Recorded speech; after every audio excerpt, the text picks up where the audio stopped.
If you run a nonprofit, you might already know that you have to file an IRS Form 990 every year.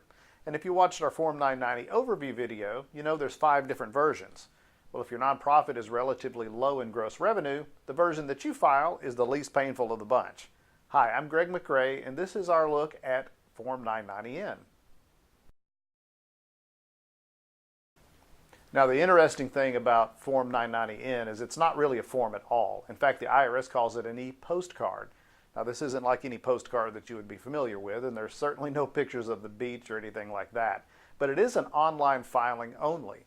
And what the IRS is looking for is the organization's legal name, the name of a principal officer, whether the organization is still operating or not, what the current address is. But most importantly, what the IRS is looking for is to confirm that the organization's gross receipts are normally under $50,000 a year. And in just a second, we're going to explore that normally under $50,000 a little bit further.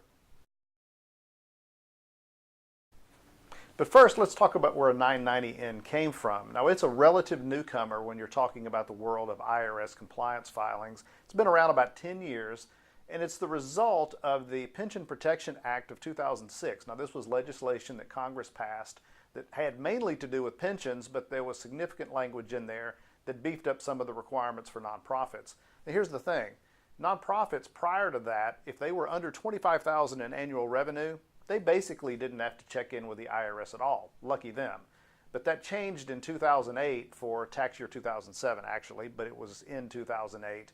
That the Form 990N was introduced for those organizations that didn't have a prior filing requirement. A few years later, that was bumped up to the current $50,000 threshold now.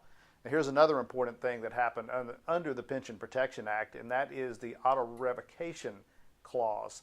Basically, it means that if your nonprofit doesn't file Form 990, whichever one you're due to file, for 3 consecutive years, the IRS will revoke your tax-exempt status, and that's without ability to appeal or anything else.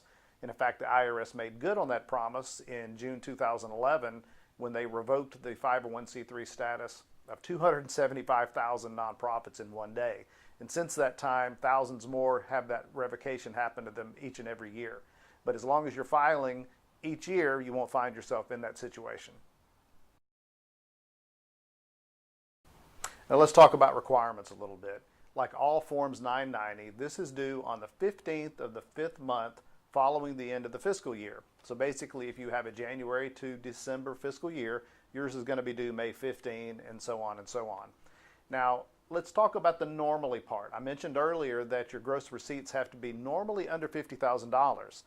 Well, the IRS defines that as being a graduated system. So basically, if you have been in existence or if your nonprofit has been in existence a year or less, then your threshold is actually $75,000 in revenue. If you've been in operation for 2 years, did your revenue average $60,000 or less for those 2 years? And if you're 3 or more, that's when it bumps up to the $50,000 threshold, and that follows you through the life cycle of your nonprofit. If your nonprofit qualifies to file it, Form 990N is without question the simplest of all. Just make sure you really qualify. And as always, contact Foundation Group if you need help. We have more 990 videos coming, so check those out when they get published. Thanks for watching, and we'll see you next time. Thanks for watching our video. We encourage you to check us out on social media. Facebook is facebook.com/Foundation Group. You can follow us on Twitter at twitter.com/Foundation Group. If you're watching this on YouTube, be sure and subscribe to our YouTube channel. And finally, we're always on the web at www.501c3.org. Thanks.